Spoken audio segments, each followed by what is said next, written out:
Welcome to Stay Home, Stay Focused. I'm Jack Moline, president of Interfaith Alliance, and my special guest today is Matt Brooks, who is the CEO of the Republican Jewish Coalition. And we're going to talk about that. But first, the most important question, the one I ask at the beginning of every conversation: how are you doing? I think you may have to pay royalties to Ed Koch. That was a modification of his line. How am I doing? I used to love Ed, by the way. He was a great leader and great member of the Jewish community. But no, we're doing great. I mean, we're doing very well, thank God. Everybody is healthy and safe, and we've been practicing our aggressive social distancing, and we've been locked in the house. And so other than a bit of stir craziness, we're all working hard. Both of my kids are home, and my wife, and it's great to have everybody together. And looking forward to getting out on the other side. No kidding. No kidding. One of the other things I'm always interested in hearing from people, Matt, is other than washing your hands and keeping your loved ones safe, how are you maintaining your focus during these days when home and work just seem to blend together? Well, it's interesting because, one of the benefits, the side benefits, and before I get into that, let me just tell you how honored I am to be with you, Jack. You and I have a long history together personally and professionally, and you're one of the handful of people in this town who I genuinely admire, who is motivated and engaged for all the right reasons. And despite our political differences, I've always been honored to have you as a friend, and consider you a good friend and a great colleague, and someone I enjoy working with immensely. So it's an honor to be on this program with you as well. Thanks, Matt. I'll send you a check. Make it out to the Republican Jewish. Actually, I actually do owe you a check, don't I? But we won't get into that. But in all seriousness, the one thing that has been really good about this is, you don't have, we're all running from Zoom meetings and conference calls and this and that. The office is FedExing things that need my attention, all that. But, I've never had this much time just to take a step back and think big thoughts and think about the organization and do the kind of analysis that chief executives should do of their organization and where they're positioned in the, in the landscape, and what are we doing right and what are we doing wrong. And, the other thing is, the central tenet of what we do is going to be so radically different this time of year. The reality, Jack, as come November, despite some hints from Joe Biden otherwise, there's going to be an election in this country. Mm-hmm. And I think, we, in terms of an organization which is focused on political outreach, what's the campaign of 2020 going to look like from a technical and a tactical perspective? Can we still do door-to-door canvassing? Can we still expect people to go out and vote, or are people mostly going to vote, by absentee ballots? How do we communicate with voters? Can we still do rallies and events and programs and voter education things? So I don't know that anybody has any of the answers, but I do know that, we're trying to think through a whole range of possibilities so that we can have, plans in place depending on, which way things begin to play themselves out. So this is a larger question than the RJC itself, and I was going to ask you later, but now's as good a time as any. The campaign season sort of officially kicks off with these very structured and public conventions, and it looks like that's going to be a problem this year. Does the party have plans to do this differently yet, or still hoping that they'll be able to gather everybody? If you listen to the comments from the Republican Party chairwoman and from the president, I think they are absolutely committed to having a live in-person convention.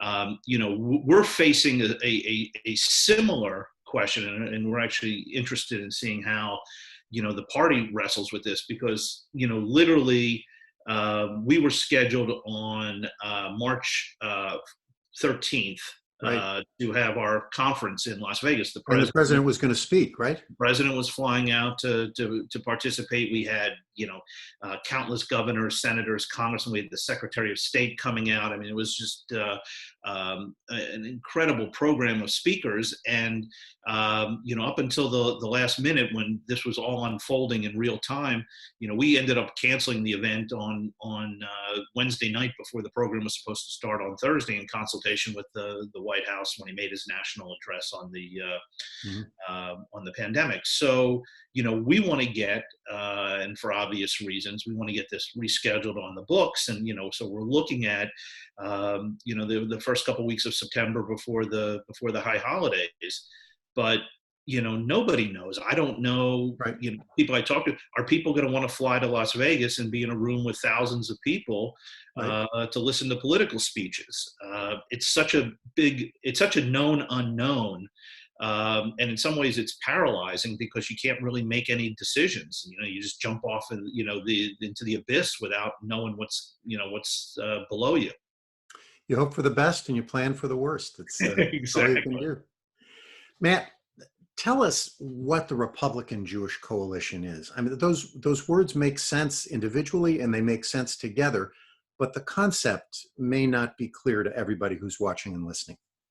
So as I explain it, we really have a double-edged mission. On one hand, the role of the organization is to be a forceful advocate on behalf of issues of concern to the Jewish community, to Republican policymakers and decision makers, literally from the president on down through the House and the Senate and to the state level with governors and state representatives, to know that there is an organization that is dedicated to making sure that Republicans across the spectrum understand the issues that we're cared about and quite frankly are supportive of the issues that we care about. And we're able to leverage the tremendous success that we have in terms of our political arm, so that they understand that we're there as supporters and allies and friends. The other goal, and it's sort of a parallel track, as we're working within the Jewish community, ultimately to try and broaden the base of the Republican Party in the Jewish community. We're trying to educate the Jewish community about why we believe the Republican Party is best situated to protect things like the U.S.-Israel relationship and concerns that the American Jewish community has. So we continue to chip away at the longstanding Democratic support, as you know, to try and broaden the base of the party. So about 25% north or south of that figure of American Jews consistently identify and vote as Republicans. Who is the segment in the Jewish community most likely to be attracted to what you do? Well, it's interesting because there's clearly three different axes that we can use as a predictive model to determine the likelihood that somebody is going to vote Republican. One, there's a gender axis. Men are much more likely to vote Republican than Jewish women. In fact, Jewish women are probably one of the single most hostile constituency groups to the Republican Party across the board. There's an age axis. Interestingly enough, younger voters are more inclined to vote Republican. Under 45, we're seeing polls that have us getting 35 to 40% of the Jewish vote. Wow. Interestingly enough, probably not because of Israel per se or some of the foreign policy issues that have traditionally been associated with the Jewish community, but economic and family issues. And these are folks who in that demographic are trying to raise a family and are concerned about jobs and the economy and all that kind of stuff. And then the final axis, which isn't surprising, is the level of religious observance. So the less religious you are, the more likely you are not to be a Republican. And as you move across the axis, from Reform, Conservative into Orthodox, that's a really strong predictive model. The more Orthodox, the more religious you are, the more likely you are to vote Republican. Why do you think that is? It's a great question. I think that so many of the Republican issues and the positions, well, first of all, in the Orthodox community, Israel still remains a central issue. Separate, not to get too far in the weeds for your viewers, but Right. separating the Satmars out from that subsect. But they tend to be much more passionate, much more engaged. It's much more of a primary issue for the folks who are more religious. They travel to Israel more often, they're engaged. But there's also a values component, which you know very well, and I know you work with quite a bit. And I think for those who are more religious, just like, by the way, it mirrors evangelical Christians, I think the more religious you are, the more your values and the more that the values message of the Republican Party resonates as opposed to the Democratic Party. So our organization, Interfaith Alliance, has an officially profound skeptical view toward the mixing of faith and electoral politics. The Democrats seemed mostly focused on, for lack of a better term, Jews who identify more culturally than religiously. Do First Amendment concerns worry you at all about relying on faith as a motivator in political campaigns? I mean, it doesn't, because I don't think faith is the motivator. I don't think people are voting Republican because they're evangelical Christian or because they are Orthodox Jews. I think they're voting because they find the values of the party in line with their own values and how they view the world. So, I don't see a conflict. I think the upbringing and the prism through which people of faith look at issues drives where they come out on the political spectrum. But I don't see, anybody saying, "Oh my God, I'm evangelical Christian or I'm Orthodox Jews, I have to vote Republican." I just think that they look, and in fact, by the way, the answer to that is if you look in places with high, Orthodox community, high density Orthodox communities, especially in places like Williamsburg and Borough Park, they vote in the self-interest of the community, and so they vote, as much as they may vote 70, 80, 90% Republican for president, they're voting 70, 80, 90% for their local Democrat, for their local state senator, or their local congressperson, Jerry Nadler, or whoever represents Elliot Engel, whoever's represents their district. So pocketbook issues, lifestyle issues, day to day, who's affecting our community plays in addition. So like I said, so as fervent as they are in terms of supporting Republicans nationally, they also demonstrate a strong support for supporting Republicans nationally. They show a strong support for Democrats locally.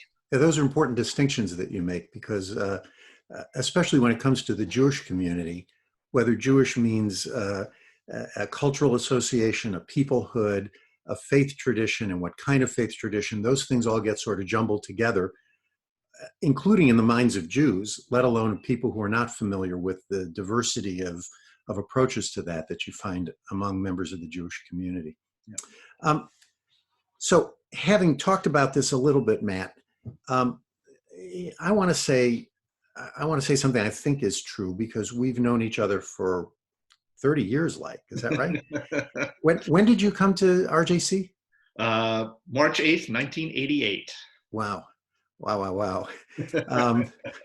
And was this your first position, or? No, I had worked for about a year and a half. I'd worked for Jack Kemp, who was an incredible mentor and inspirational person to me. And I worked for him for about a year and a half on his presidential campaign in 1988. And for those of your viewers who are too young, since in fact you are not looking back in the history books at President Kemp, I can tell you he did not win.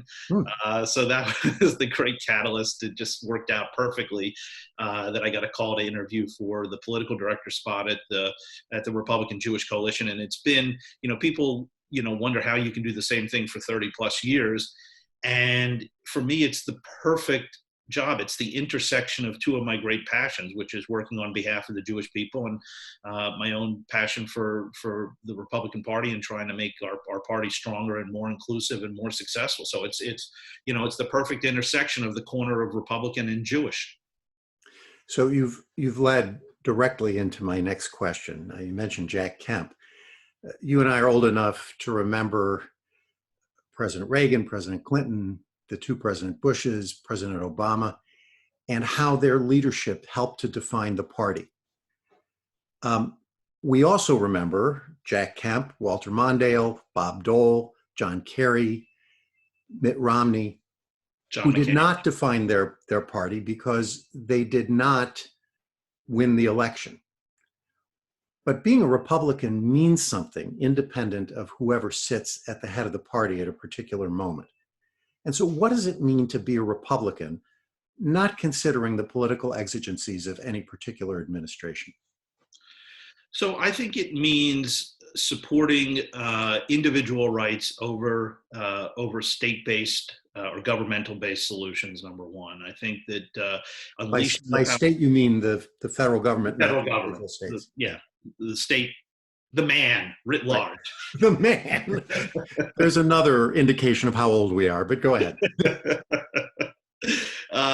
And so, I think that we have a lot of self-reliance on the individual, whether it's, economically by empowering small businessmen and entrepreneurship and creating a regulatory environment that allows businesses to flourish and hire people and expand and grow, as opposed to being a tax policy that's not confiscatory and doesn't stifle investment and growth. And then I think obviously on a foreign policy perspective, the broad goals is a strong America, an America that is not necessarily the policeman of the world, but can use its power and its abilities for good around the world to protect, first and foremost, as any government should be, to protect the citizens of our country from any kinds of threats. And the kind of threats that we face now has been evolving over time. From traditional military to terrorism, now to cyber, potentially, chemical, biological, all of those components. And so that's the core government. That's the core responsibility of our federal government. And to be a Republican, I think realizes that we need to, build the strongest and most technologically advanced defense, because the best predictor of peace is a strong defense. And I think that's, if you were to synthesize all these, the core values for the Republicans, it would sort of be along those lines. If you could identify someone in recent American history, including today, not including anyone who served as president of the United States, who sort of exemplified Republican values and ideals, who would that person be? Dead or alive, or is it time somebody has to be around today? Well, dead or alive is okay with me. They're not here to answer for themselves either. I mean, again, just because he's so instrumental, and I know I don't mean this as a cop-out answer. I just, I continue to look to Jack Kemp for inspiration, and and I ask myself a lot, what would Jack say? What would Jack do? Because he really, I was a semester away from going to medical school. When I had spent a summer interning for Kemp in his congressional office here in DC. And he and I just hit it off, and we had this incredible bond and this incredible relationship just from that summer. And I was all set to go to medical school, and he asked me to take a year off to come work on his campaign. And I jokingly say it's a long year, but but now after 50 some days of quarantine, it doesn't seem, this seems like a long year. But he's the one that continues to inspire me. And in an ideal world, it is his vision of the Republican Party that I most agree with and am most passionate about. That's not surprising. I mean, he was well respected on both sides of the aisle, and yet never lost his commitment to his values and ideology. If you were to ask me, I'd say Pat Moynihan was the same kind of guy. Clearly, what he was committed to, and willing to cross the aisle when he needed to. Universally respected, although not everybody celebrated him. So it's a good choice, Jack Kemp. And two people who can't answer for themselves. So that's good. The last question I want to ask you, Matt, is what I ask my guests at the end of each conversation like this. people are home and looking for something that will continue to inspire and engage them. What do you recommend to people to inspire and engage them in these times? Well, what I've been saying to folks in the Jewish community, and everybody, in fact, I wrote an op-ed on this, which will hopefully be in the forward, I think, next week about, everybody's talking about how life has been changed forever now and how things are going to be so different. And what does this mean for, in our case, for the Jewish community? And, Jack, I have a very different take. I mean, as one of the cornerstones of the Jewish community throughout history has been continuity and community. And as Mark Twain wrote, the Jewish community has been around and has lasted since empires of the past have come and gone to the history books. And we have been through pharaohs, we have been through pogroms, we have been through the Spanish Inquisition, we have been through the Holocaust. And we have survived, and we will survive with this. And I am encouraged because even in this time of this challenging time, and this time of sort of crisis for our world, the Jewish community, we have celebrated Passover together as a community, bringing Zoom, and families have still made the effort to stay together. We've celebrated Holocaust Remembrance Day, Israeli Independence Day since this whole quarantine, and the Jewish community is incredibly resilient. And sooner rather than later, synagogues will reopen. Jewish day schools will reopen, services will begin, bar mitzvahs will start happening again, bat mitzvahs will start happening again, weddings, and our community will continue to stay together. And we will, as we have outlasted all of these challenges through from biblical times through now, we will thrive, and we will continue to be here as a community, strong and proud. It's a great message of hope. Matt Brooks, CEO of the Republican Jewish Coalition, thanks for being with me. If people want to learn more about RJC, the website is rjchq.org, or you can follow me on Twitter at mbrooksrjc. There you go. Thanks for being with me. And to those of you watching and listening from home, stay home and stay focused.